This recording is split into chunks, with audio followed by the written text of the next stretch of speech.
very good Kragg, a Clairen that we have seen dominate these lengthy brackets for some time now, or doing pretty darn good. I think, in fact, the only time 2 weeks ago when Nard was last.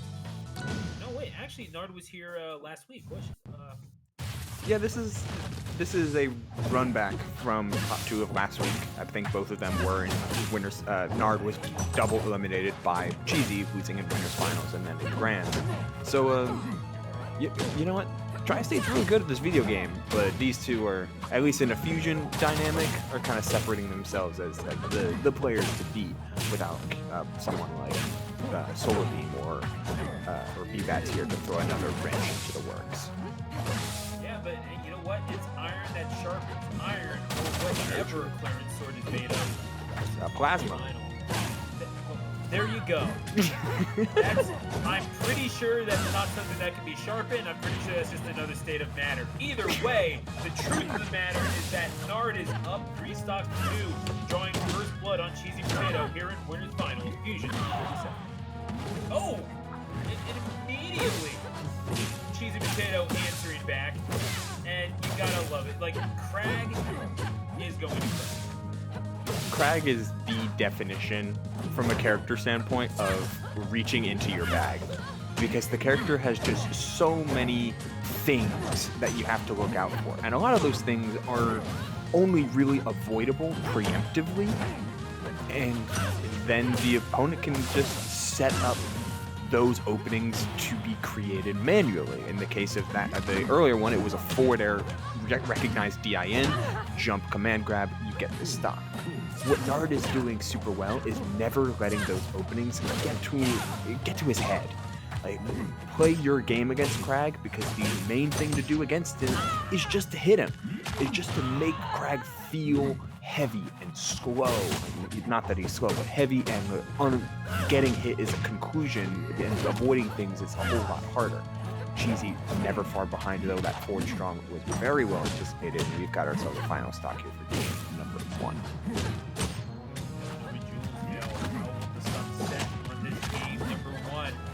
And yeah, you're talking about like the differences between it's about as stark as you can get on these characters, like Kragg and Clairen, CheesyPotato right now doing everything to pile on the damage. Certainly has the straight hit kill power in order to get this done. Is going to get the up throw, not quite enough to get the KO, but we're seeing the spacing on that top platform that was dangerous for CheesyPotato.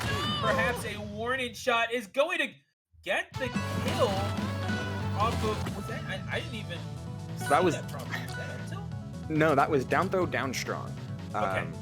The way it goes to what I was saying earlier, Stu. Second, I'll be real with you. Okay. It can happen so fast, because most of the time, anytime any character really lands a throw, you're at those percentages, you're trying to anticipate what the follow-up is and play around it. In which case, Nard was more than likely DIing for a sort of down throw tech chase setup, and wanted to avoid the tech chase. But because he did, that let Cheesy open up with any sort of normal follow-up, because Nard didn't have an escape option like a tech roll out. You just had to take whatever was coming, and Cheesy had the down strong ready. This follow-up, this combo, it has been insane from Nard. Purely offensive advantage state, and doing so well at poking just to whittle down the resources. Needs one more hit, is able to let all the resources get back, but the back throw forward strong ends the stock all the same, and Nard not skipping a beat, going right into stock 2 with yet more damage. Double neutral, oh my god. Yeah, you really thought I was done with you. Oh, you are done when I say you are. And I mean, CheesyPotato looking for anything off of the back air to try to recover. That is a 0 to death, I am pretty sure. And Nard firmly in the driver's seat of this game number 2. Yeah, may not be able to truly say you're pitching a perfect game, but we're trying to pitch a no-hitter here. It's on 3 stocks, looking for down airs galore to see how much of this momentum you can keep carrying on. Another jab into the grab follow-up, utilizing the double jump nair to throw off the down air timing. It's unfortunate for Nard that we're sending back onto the stage, but I say unfortunate, but the damage doesn't stop rolling here, Stu. Well, it's going to be legal in the next map selection. For whatever reason, I do think that may have been a mistake, as Nard is going to be absolutely rolling with this one. Not just a stock lead, but a 2-stock lead, and sending CheesyPotato into the abyss yet again, trying to get back, and mistiming everything. Nard is doing well to put themselves into a position where they are able to react. Again, halfway decent ground speed that you are able to utilize. And again, I want to say third fastest in the game. Either way, faster than Kragg. And if you are whiffing as Kragg, then you are in a very, very bad spot, very vulnerable. You have yet to take this stock off of this Clairen, and you need to stop throwing the funny block and get a clean hit in on this cat that has been piecing you up over the past couple of minutes. Not yet able to do it. Hanging on to 225. Nard really almost did that. Finally, CheesyPotato gets it done. But as we live and breathe, another hit to send him over to the black zone, and I think we are looking at it could be pretty decisive. Yeah, 155 is certainly rough, but you take as much as the information as you could there for Cheesy. If you're looking at it from a glass half full perspective, sometimes Clairen has those games, sometimes Kragg has those games, where Kragg is just the punching bag for the entire time, and you get beat up for an amount of time. It wasn't just the stage selection that did that. No, that's just like something, sometimes that happens with the character. Kragg usually doesn't ban Rockwall because he's looking to have the entire game function like Stock 3 did for Cheesy and Nard, which was just like straight hit for straight hit, my straight hit is stronger. But after the combo tree that Nard showed off, a stage switch here to Air Armada makes way too much sense. You still absolutely want to be able to play a straight hit game with some condensed blast zones and some positional platform advantage, but you need the space to maneuver because Nard right now is in a full tear of offensive mix-ups that Cheesy just hasn't been able to grasp yet. Meanwhile, Nard is taking every advantage he can find, looking for that forward air but unable to get there, and instead just finds the pickup with the back air down strong, and at 51%, Nard is showing no signs of slowing down, but Cheesy is finding a lot more pokes in order to get Nard to at least back off a little bit, and the down strong Nard as well to be icing on the cake. And Nard has been doing very well to try and close down whatever was troubling them in that game number 1, because this is the Clairen read catching every last bit of that sword was CheesyPotato knocking off the platform. And again, you're talking about when things are moving, it is going to benefit the more adaptable character. It seems like Clairen is doing just fine, even though you do have the means to control the space to the point where you're basically creating your own platform if you are Kragg. It's not exactly in a way that's great for the game, especially when you can punish errors on recovery like that. You want to jump up in the air? That's fine. I can put you in the air myself. So says CheesyPotato. Yeah, find a huge up. That up strong matters a lot as the parry comes in. Nice reaction on the side of Nard, who keeps the movement going, finds the tipper on that neutral special. The jump from ledge quick that time from Cheesy. Not offensive, makes the read to go for the down air, was able to land it with an even better recovery. And those are the type of plays that are set up from the stage selection screen, Stu, because we are on the stage without a deep wall. Nard had to be very prepared with a specific recovery route that Cheesy tried to hit one more time, but hey, the percentage is evening up for that, for all of that. So even if you're not taking the stock, the play is still worth going for, as another back air down strong finishes off stock number 2. Nard getting crispy with these confirms, able to find any sort of pickup because you need all the base knockback you can get against Kragg and knockback growth, because one forward air evens up the game and we go to a final stock of game number 3. again, not the deciding game. We are in best of 5 territory, but you got to think if you are Cheesy Potato, you want to stymie the momentum that Nard has been able to build over the past 2 games. You certainly don't want to leave yourself open to situations like that where one stray hit and all of a sudden you are just eating a mountain of damage, putting yourself into an impossible situation.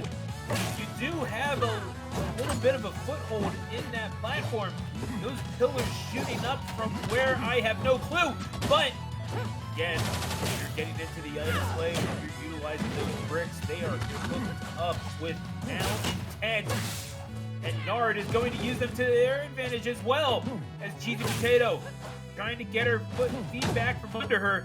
Not able to do so. A straight aerial is going to catch Nard and stymie the momentum just a little bit. But what are you going to do if you are Nard? The answer is take none of it. Kragg, unable to get an answer in this game number 3 as Cheesy Potato in very real danger. And indeed is the back air that does it. Nard is going to take game number 3 and go up 2-1 in this best of 5. And you know what? That was just well placed offense, right? You're going to Air Armada to try and utilize some offstage advantage that Kragg can have over Clairen. Absolutely. But what Nard ended up doing was just covering space, never committing too hard off stage like he did just there, trying to keep Cheesy on her toes when it comes to how well he's going with the edge guarding her. Instead, it's just a lot about anticipation. You're not allowed to forward air from the ledge for free. You're not allowed to do anything for free. You've got to get through that sword. Finally, Cheesy has an opening here.